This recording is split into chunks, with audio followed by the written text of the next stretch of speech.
여호와께서 이 소년을 부르시는 것을 깨달았습니다. 그래서 엘리는 사무엘에게 가서 누워있다가 다시 그분이 너를 부르시면 여호와여 말씀하십시오. 주의 종이 듣고 있습니다. 라고 말해라 하고 일러주었습니다. 사무엘이 돌아가 자리에 누웠습니다. 여호와께서 나타나셔서 그곳에 서서 조금 전처럼 부르셨습니다. 사무엘아 사무엘아. 그러자 사무엘이 말했습니다. 말씀하십시오. 주의 종이 듣고 있습니다. 그러자 여호와께서 사무엘에게 말씀하셨습니다. 보아라, 내가 이스라엘에 어떤 일을 행할 것이다. 그것을 듣는 사람마다 두려워서 귀가 울릴 것이다. 끝까지 다 이룰 것이다. 내가 엘리의 집안을 영원히 심판하겠다고 말하는 것은 엘리가 자기 아들들이 스스로 벌을 청하는 것을 알면서도 그것을 막지 않았기 때문이다. 그러므로 내가 엘리의 집안을 두고 재물이나 예물로 결코 깨끗해질 수 없다라고 맹세했던 것이다. 아멘. 얼마 전은 아니죠. 좀 한참 된 일인데, 어떤 미혼이신 남자 전도사님이 청년부 사역을 시작하게 됐습니다.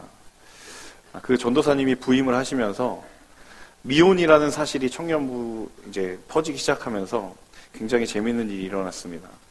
저도 청년부에 있어 봤지만 사실 교역자가 미혼이라는 사실 하나만으로도 굉장히 그 공동체가 술렁이거든요. 미리 말씀드리지만 누군지 알려고 하지 마세요. 네, 많은 자매 청년들이 이 전도사님을 굉장히 마음으로 흠모하기 시작했습니다. 근데 하루는 한 자매 청년이 이제 그 전도사님을 찾아온 거예요. 본인이 기도하는 가운데 하나님께서 자기에게 하신 말씀이 있는데 이것을 꼭 전도사님이 아셔야 될 것 같다라고 하면서 전도사님이 무슨 말씀이냐고 물었더니 하나님께서 전도사님을 제 배우자로 말씀하셨다라고 말씀하시는 거예요. 그 말을 듣더니 전도사님이 잠깐 당황하시다가 그렇게 대답을 하셨다고 합니다. 자매님, 그런데 그 음성이 저한테는 안 들리더라고요. 우리의 기도가 굉장히 어렵게 느껴지는 이유는 특별한 이유가 아닙니다. 이것이 하나님의 음성인가? 라는 것을 우리 스스로가 분별하기 참 어렵다라는 거예요. 이 앞선 예화에서도 알다시피 누군가는 하나님의 음성을 들었는데 누군가는 아니다라는 거죠. 여러분, 기도하면서 그 하나님의 음성을 듣는다라는 사실에 대해서 굉장히 모호한 기준도 가지고 있고 또 여러 가지 저마다 다른 경험들이 있기 때문에 그런 어려움들을 우리가 느낍니다. 그런데 여러분, 그것을 뛰어넘어서 분명한 한 가지 사실은 누구나 부정할 수 없는, 부인할 수 없는 한 가지 사실은 무엇이냐면 하나님께서는 우리가 기도하는 가운데 우리에게 분명히 말씀하신다는 거예요. 물론 그 말씀이 누군가에게는 이렇게 들려지고 또 누군가에게는 저렇게 들려지기는 합니다만 분명한 한 가지 사실은 하나님은 분명히 우리가 기도하는 가운데 말씀하신다라는 것입니다. 제가 이것을 어떤 것이 맞는 것인지 이 기도를 분별하는 것에 대해서 오늘 말씀을 나누고자 하는 것은 아니지만 분명한 한 가지 사실, 우리가 기도하는 가운데 하나님은 분명히 우리에게 말씀하신다는 사실이에요. 오늘 본문 가운데서도 그 하나님이 말씀하시는 걸 잘 들었던 한 사람이 등장합니다. 바로 여러분 너무도 유명한 우리 사무엘이라고 하는 사람인데요. 성경에서 하나님의 역사에 쓰임을 받았던 사람들은 공통적으로 그 쓰이는 역사의 시점에 그 사람을 하나님께서 부르시는, 콜링하는 장면들이 나옵니다. 여러분, 이스라엘의 가장 유명한 지도자 중에 한 사람인 모세, 그가 떨기나무 앞에서 하나님의 음성을 듣고 하나님의 소명을 받는 것을 여러분 잘 알고 계시죠. 그리고 모세의 다음 리더십이었던 후계자 여호수아, 그 또한 하나님 앞에 부르심을 받았던 사람이고, 구약의 이후에 영적인 암흑기 시대 가운데 부르심을 받았던 수많은 예언자들, 선지자들이 다 하나같이 하나님 앞에 콜링을 받았던 그러한 순간들이 있습니다. 오늘 본문의 주인공인 사무엘도 마찬가지죠. 이 오늘 3장의 본문은 사무엘이 하나님 앞에 쓰임받기 위하여서 하나님께서 사무엘을 부르시는 장면이에요. 근데 사무엘은 여러분 구약 성경에서 굉장히 독특한 위치를 점하고 있는 사람입니다. 왜냐하면 사무엘이라고 하는 이 사람은 이스라엘의 마지막 사사이기도 하지만 또 한편으로는 모세 이후의 첫 번째 선지자이기도 해요. 여러분, 사무엘상 바로 앞 성경이 뭐죠? 순서로 따지면 룻기입니다. 근데 룻기는 독특한 하나의 독립된 이야기이기 때문에 룻기를 건너가서 그 바로 전 성경을 보시면 성경이 뭐죠? 사사기입니다.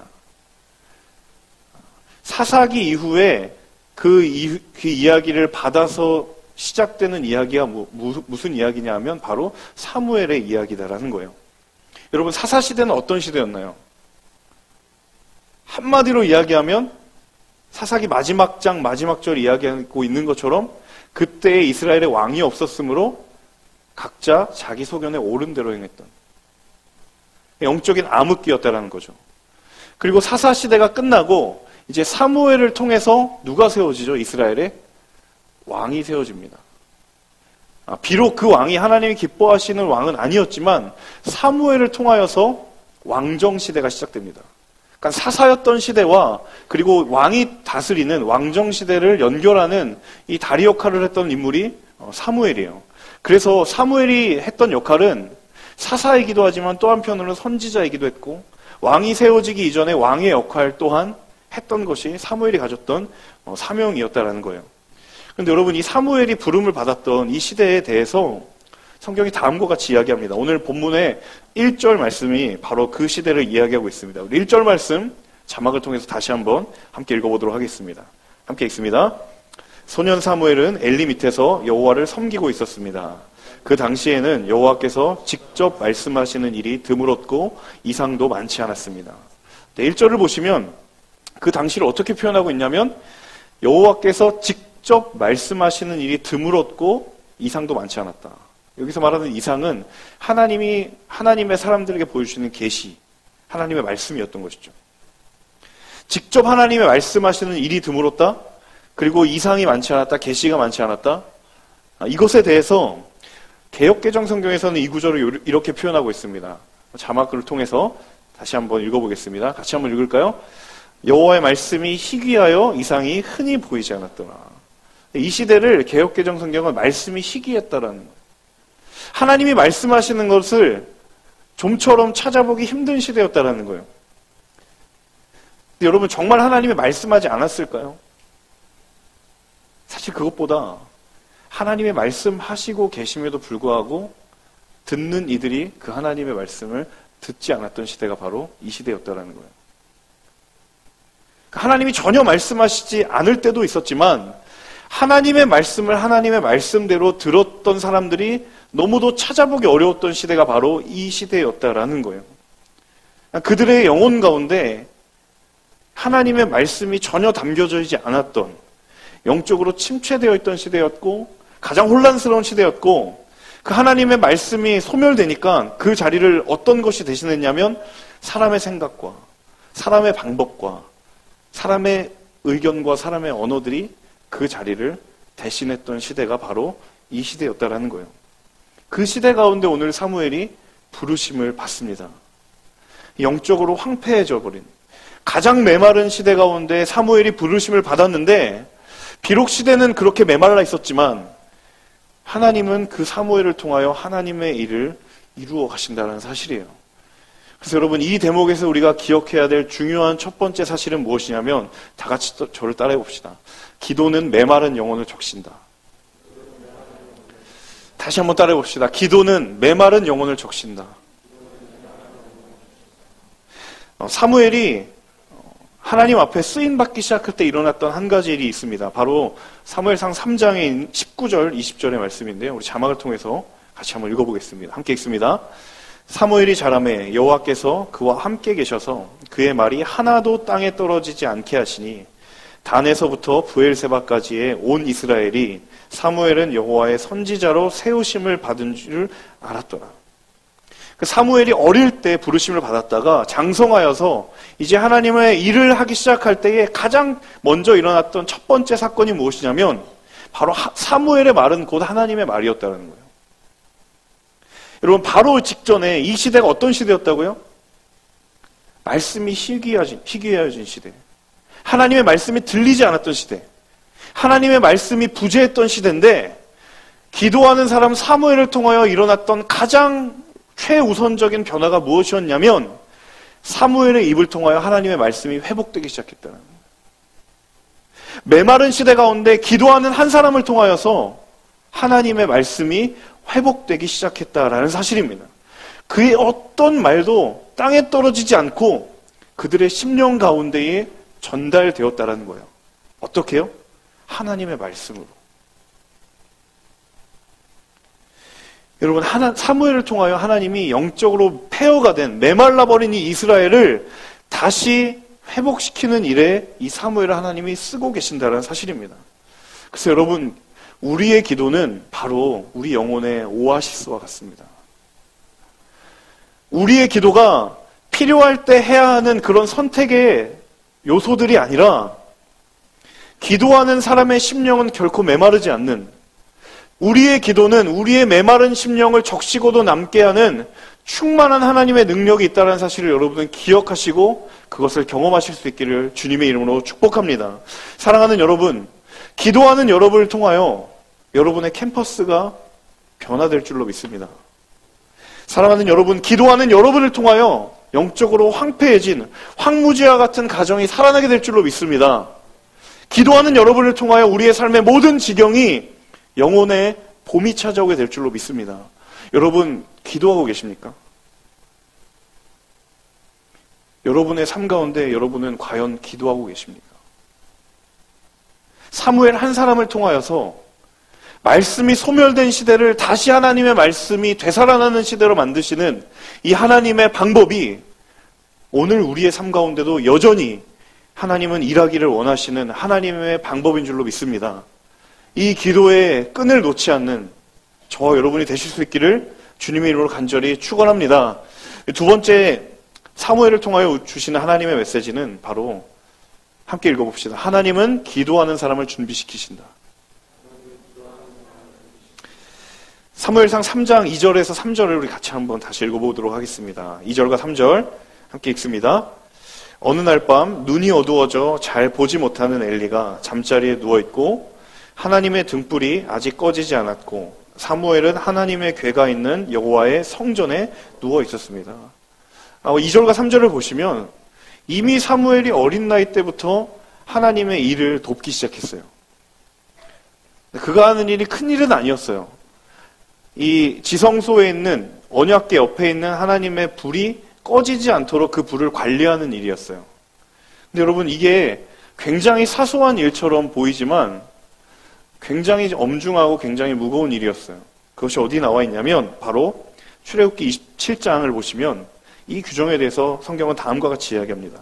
출애굽기 27장 20절과 21절 본문을 자막을 통해서 함께 같이 읽어보도록 하겠습니다. 함께 읽습니다.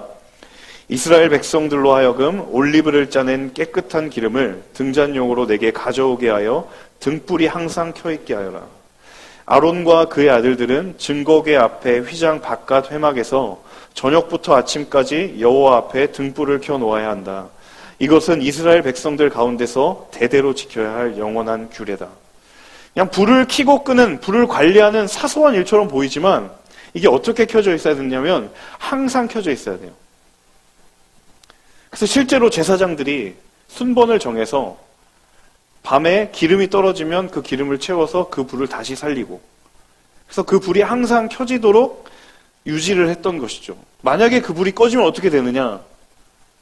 하나님의 이제 심판이 임하는 거예요. 근데 여러분, 이 할 일은 원래 누구의 일이에요? 제사장들이 해야 될 일이에요. 다시 말해서 사무엘이 해야 될 일이 아니라 누가 해야 될 일이에요? 사무엘 옆에 있던 엘리가 해야 될 일이에요. 여러분, 엘리가 어떻다고요? 눈이 어두워졌다고요. 육체적으로 시야가 어두워졌던 것 또한 맞지만 그의 영안이 닫혀져 있다는 것을 성경이 의미하고 있다는 거예요. 그래서 하나님이 사무엘을 비록 어리지만, 그리고 그가 제사장도 아니지만 이미 사무엘을 하나님의 도구로 사용하시기 위해 하나님이 차근차근 사무엘을 준비시키고 계셨다는 것을 우리는 알게 됩니다. 그런데 그렇게 할 수 있었던 까닭은 무엇이냐면 바로 사무엘이 기도하는 사람이었기 때문이에요. 여러분, 왜 그것을 추론할 수 있는가? 여러분, 사무엘이 어디에서 지금 잠자고 있다고 본문이 이야기합니까? 사무엘이 어디서 잠자고 있어요? 본문을 보시면 하나님의 궤 옆에서. 그럼 사무엘이 지금 어디 있는 거예요? 여호와의 궤가 있는 지성소 안에 있는 거예요. 아무나 들어갈 수 없는 장소. 1년에 한 번 대제사장이 대속죄일에 들어갈 수 있는 그 자리에서 사무엘이 지금 뭐 하고 있어요? 거기서 자고 있다라는 거예요. 그러니까 사무엘이 하나님과 얼마나 가까웠으면 다른 사람은 두려워하고 떠는 그 지성소에서 그는 자고 있었다라는 거예요. 그가 평소에 얼마만큼 하나님과 가까운 사람이었는지를 이 본문이 말하지 않지만 말하고 있다라는 사실입니다. 사무엘이 기도하는 사람이었기 때문에 하나님이 그를 준비시켰다라는 거예요. 여러분, 이 대목에서 혹시라도 오해가 있을까봐 오해하지 말아야 할 한 가지 사실이 있습니다. 여러분, 하나님께서 기도하는 사람을 준비시킨다라고 여러분 들어보신 적 있고, 그리고 이야기할 때 우리가 오해하는 한 것은, 그렇게 하나님께 쓰임받는 사람은 지극히 구별된 일부, 소수에 지나지 않는다. 나랑은 그 은혜와는 좀 거리가 먼 것이다라고 우리가 흔히 오해를 하지만, 사실 여러분 그렇지 않습니다. 하나님이 하나님의 일을 필요한 사람들을 준비시키기 위하여서 기도하는 사람을 찾는 것이 아니라, 하나님의 필요 때문이 아니라 기도하는 사람이 먼저 거기 있었던 거예요. 하나님의 필요에 의해서 기도하는 사람을 꺼내 쓰시는 것이 아니라 하나님의 백성들 가운데 기도하는 사람이 먼저였고 그 사람을 하나님은 찾으셨다라는 거예요. 여러분, 진짜 그리스도인이라면 이 가운데 기도해야 되는 사람, 크리스천이라면 누구나 기도하는 사람이라는 것을 모르는 사람이 없습니다. 이 말은 하나님이 특정한 누군가를 통하여서 사용하시는 것이 아니라, 기도하는 사람이라면, 정말 하나님의 사람들이라면 누구나 하나님의 일에 준비되는 사람이 될 수 있다라는 사실을 성경은 이야기해주고 있는 거예요. 그래서 저는 여러분에게 권면합니다. 우리 각자의 모든 삶 또한 하나님께서 준비하고 계신 줄로 믿습니다. 여러분, 하나님께서 기도하는 여러분의 삶을, 지금 이미 차근차근 여러분의 삶을 하나님의 일을 위해 준비하고 계신다는 사실을 기억하십시오. 그렇기 때문에 우리 안에 어떠한 하루라도 여러분 절대로 소홀히 하지 않기를 원합니다. 그 모든 시간들이 하나님 앞에 귀한 시간이라는 거예요. 땅에 떨어지는 시간이 없고 땅에 버려지는 시간이 없다는 것을 여러분 꼭 기억하십시오. 우리의 어떠한 삶도 누구의 삶 또한 보잘것없는 삶이 아니다라는 것을 여러분 기억하실 수 있기를 원합니다. 여러분의 삶은 하나님께 꼭 필요한 삶이라는 거예요. 바로 그 삶 가운데 여러분이 기도할 때 하나님께서 여러분을 준비시키셔서 하나님의 일을 이루실 줄로 믿습니다. 그 일에 여러분의 인생에 귀하게 쓰임받을 수 있기를 주님의 이름으로 간절히 축복합니다. 우리 세 번째 잠깐 함께 읽도록 하겠습니다. 함께 읽습니다. 기도는 들음의 능력이 있다. 함께 읽겠습니다. 기도는 들음의 능력이 있다. 하나님께서 사무엘을 3번이나 부르세요. 근데 부를 때마다 이 사무엘이 제사장 엘리가 부른 줄로 잘못 알고 하나님이 부르신 줄 알아차리지 못했어요. 왜냐하면 7절을 보면 사무엘이 그때 하나님을 잘 알지 못했고 아직 하나님이 그에게 나타난 적이 없었기 때문이다라고 이야기를 합니다. 그런데 하나님이 사무엘을 부르셨을 때 그가 반응하는 모습이 전혀 그것과는 다른 모습을 보이게 돼요. 사무엘상 3장 10절 사무엘의 반응을 한번 우리 함께 읽어보도록 하겠습니다. 10절 말씀 함께 읽습니다. 여호와께서 나타나셔서 그곳에 서서 조금 전처럼 부르셨습니다. 사무엘아 사무엘아. 그러자 사무엘이 말했습니다. 말씀하십시오. 주의 종이 듣고 있습니다. 그럼 사무엘이 뭐라고 그랬어요? 말씀하십시오. 주의 종이 듣고 있습니다. 사무엘은 언제든지 하나님의 말씀을 들을 준비가 되어 있는 사람이었어요. 그래서 기도는 들음의 능력이 있어요. 근데 기도의 깊이가 얕은 사람이면 얕은 사람일수록 어떻게 이야기를 하냐면 하나님 종이 말하겠으니 하나님 들어보십시오. 정반대로 이야기하는 경우가 더 많다라는 거죠. 사무엘은 하나님 말씀하십시오. 제가 듣겠습니다. 하나님께 들을 준비가 되어 있었고 그 기도의 한가운데에 듣는 것에 얼마나 큰 능력이 있는지 사무엘은 알고 있었다는 거예요. 여러분, 사람의 언어가 참 신기한 게 뭐냐면요, 언어를 말하는 것은 사람의 눈길을 사로잡아요. 말 잘하는 사람을 보면 관심이 가고 눈길이 가죠. 그런데 여러분, 그보다 더한 것은 경청하는 사람은 그 사람의 마음을 삽니다. 인간의 언어는 사람의 관심을 끄는 데 그치지만 경청하는 사람은 사람의 마음을 사요. 말하는 것은 우리에게 만족을 줘요. 그런데 듣는 것은 상대의 진심을 더 정확하게 전달해주고 그 진심을 얻게 하는 중요한 통로가 된다는 거예요. 말하는 것은 내 마음을 전달하는 것에 불과하지만 듣는 것은 상대의 마음을 가져오게 하는 놀라운 능력이 있어요. 여러분, 혹시 소개팅 해보신 분 있으신가요? 소개팅 할 때 제일 꼴불견이 누구예요? 자기 말만 하는 사람. 2시간 내내 자기소개만, 자기를 어필하는 거예요. 그럼 나중에 어떤 속마음에 어떤 마음이 들어요? 그래, 너 잘났구나. 여러분, 커뮤니케이션이라고 하는 것, 사람의 대화라고 하는 것은 나의 말도 있지만 또한 누구의 말이 있어요? 상대의 말이 있어요. 들음으로 인하여서 상대의 마음을 사는 경우가 훨씬 더 많다는 거예요. 여러분, 사람의 언어뿐만 아니라 기도의 언어도 마찬가지예요. 대개 우리는 기도를 통하여 우리가 말하는 것에 더 많은 것을 담을 것이다라고 생각을 하지만 사실 우리의 기도에는 말하는 것보다 듣는 것을 통해 더 많은 것이 담긴다는 거예요. 생각해 보세요. 우리가 기도를 통해 말하는 건 누구의 언어예요? 하나님의 언어가 아니라 우리의 언어입니다. 하지만 기도를 통해서 우리가 듣는 것은 우리의 언어가 아니라 누구의 언어예요? 하나님의 언어예요. 그래서 더 클 수밖에 없는 거예요. 그래서 듣는 것에 더 큰 능력이 있다는 거예요. 여러분, 듣다가 위기를 경험합니까? 말하다가 위기를 경험합니까? 말하다가 위기를 경험하죠. 그런데 참 아이러니한 것은 그 위기에 말하는 것보다 잘 들음으로 인하여서 그 영적인 위기가 극복된다는 거예요.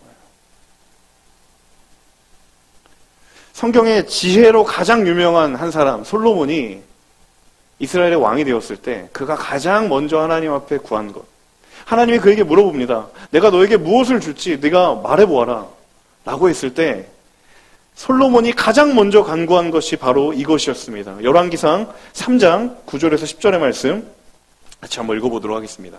함께 읽습니다. 누가 주의 이 많은 백성을 재판할 수 있사오리이까? 듣는 마음을 종에게 주사 주의 백성을 재판하여 선악을 분별하게 하옵소서. 솔로몬이 이것을 구하매 그 말씀이 주의 마음에 든지라. 솔로몬이 뭘 구했다고요? 듣는 마음을 구했다. 하나님의 지혜를 듣는 마음을 구했다라는 거예요. 근데 이 마음이 하나님의 마음에 들었다라고 성경은 이야기합니다. 하나님의 말씀을 듣는 것이 하나님의 마음을 움직이는 기도가 되었다라는 거예요. 사무엘은 이 기도의 들음의 비밀을 알고 있었던 사람입니다. 말씀하십시오. 종이 듣겠습니다. 내가 말하는 것이 아니라 나의 영혼이 하나님의 언어로 채워지면 내가 간구하는 것보다 더 크고 놀라운 일을 하나님이 이루실 것이다라는 것을 사무엘은 너무너무 잘 알고 있었기 때문에 그는 말하는 것보다 듣는 것이 먼저였다라는 사실이죠. 사랑하는 여러분, 우리의 기도에 바로 이 우리의 언어보다 하나님의 언어가 더 충만하게 채워질 수 있기를 주님의 이름으로 간절히 축원합니다. 그리하여서 하나님의 말씀을 들음으로 그 들음의 능력을 가지는 저와 여러분의 인생 될 수 있기를 주님의 이름으로 간절히 소망합니다. 우리 마지막 한 가지는요, 바로 기도하는 사람은 영적인 주도권을 갖는다라는 것입니다. 기도하는 사람은 영적인 주도권을 갖는다. 사무엘이 하나님 앞에 부름을 받고 하나님 앞에 처음 들은 메시지가 무엇이었냐면 바로 12절과 13절의 말씀입니다. 12절과 13절의 말씀 함께 자막을 통해 읽어보도록 하겠습니다. 함께 읽습니다. 그때 내가 엘리의 집안에 대해 말한 모든 일을 처음부터 끝까지 다 이룰 것이다. 내가 엘리의 집안을 영원히 심판하겠다고 말한 것은 엘리가 자기 아들들이 스스로 벌을 청한 것을 알면서도 그것을 막지 않았기 때문이다. 하나님이 사무엘을 부르셔서 처음 한 얘기가 무엇이냐면 내가 엘리 집안을 심판할 거다라는 거예요. 여러분, 아직까지 제사장은 누구냐면 엘리입니다. 사무엘이 물론 부르심을 받았지만 여전히 이스라엘의 제사장, 영적인 리더십은 누구냐면 엘리예요. 여러분, 사무엘이 들은 이야기가 뭐예요? 그 제사장을, 집안을 심판한다는 거예요.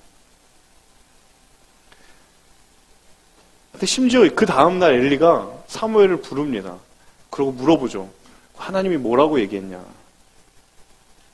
여러분, 여러분이 사무엘이라고 생각하면 그 이야기 쉽게 꺼낼 수 있겠어요? 사무엘 입장에서는 주저할 수밖에 없는 상황이에요.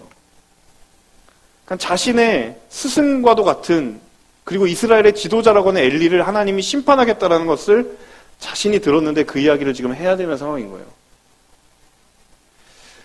근데 여러분, 성경이 초점을 맞추고 있는 건 전임자와 후임자의 갈등이 아니에요. 엘리와 사무엘이 갈등을 빚고 있는 것이 아니라 전혀 다른 국면을 이야기해주고 있어요. 하나님께서 사무엘에게 하신 이 말씀, 원래 이 말씀에 해당되는 사람이 누구예요? 엘리입니다. 엘리가 죽은 것도 아니고 엘리가 하나님 곁을 떠난 것도 아니고 여전히 제사장의 직무를 담당하고 있는데 그 말씀이 당사자가 아니라 엉뚱한 사무엘에게 임한다는 사실이에요. 무슨 이야기입니까? 그 시대의 영적인 주도권이 이미 옮겨지고 있다는 거죠. 제사장이면 영적인 주도권을 가지고 있는 사람이어야 하고 영적인 리더가 되어야 하는데 그 주도권이 이미 엘리를 떠나 하나님 부르신 사무엘에게 옮겨졌다는 것을 이야기한다는 거예요. 왜? 기도하는 사람 사무엘에게 하나님이 그 주도권을 주셨다는 겁니다. 사랑하는 여러분, 기도하는 사람이 영적인 주도권을 쥐게 될 줄로 믿습니다. 여러분, 인생의 주도권이 누구에게 있습니까? 내가 가진 것이 많은 사람, 내가 능력이 출중한 사람이 아니라 하나님은 기도하는 사람에게 영적인 주도권을 주시는 분이심을 여러분 기억하시기를 바랍니다. 아무리 나이가 어려도 그가 비록 제사장이 아니라 하더라도 하나님은 기도하는 사람 사무엘에게 영적인 주도권을 주셨던 것처럼 여러분, 하나님과 가까이 함으로 하나님께 기도하는 사람이 되어 이 영적인 인생의 주도권을 가지고 있는 하나님의 사람들 모두가 되실 수 있기를 주님의 이름으로 간절히 소망합니다. 사랑하는 여러분, 기도는 잃었던 승리의 감격을 회복하게 하는 능력이 있는 줄로 믿습니다. 우리의 기도는 패배로 물든 우리의 인생이 승리의 감격을 회복하게 하는 능력이 있는 줄로 믿습니다. 여러분, 기도하는 인생 되시기를 원합니다. 여러분의 삶에 기도가 회복되기를 원합니다.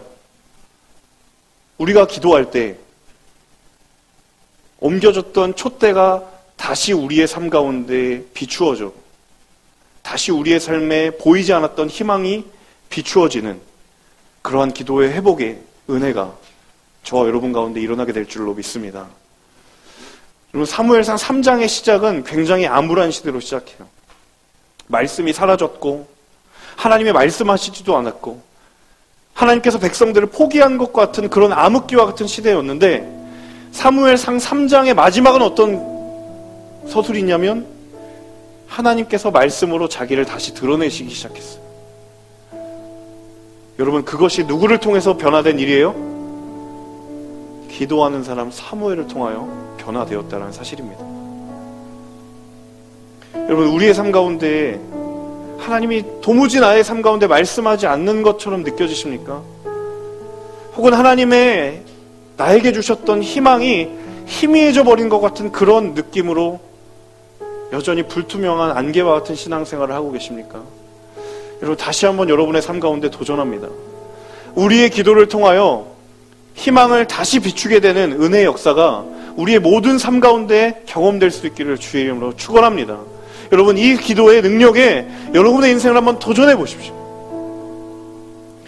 어린 사무엘이라 하더라도 하나님이 그를 사용했던 것처럼 비록 우리의 믿음이, 우리의 신앙이 어리다 하더라도 하나님은 그 믿음을 들어 하나님의 일을 이루시게 될 줄로 믿습니다.